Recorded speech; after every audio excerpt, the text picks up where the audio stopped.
Hemen salam dostlar, kanalıma hoş geldiniz. Bugün size Palwan Halmyradow'dan Aýtsam dilim adlı aýdym akordunu örgüzdüm. Aýdym original tonu C notadan yani BOLMAK notadan başlayıp.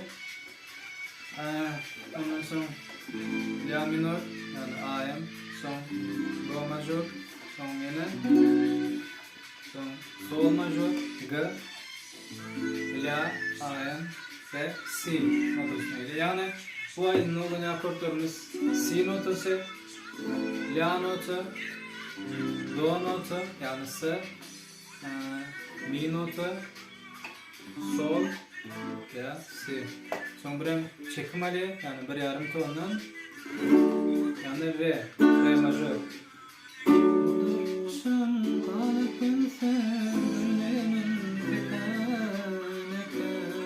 Yani Re majörden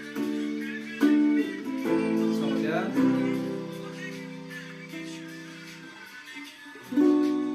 ve şular.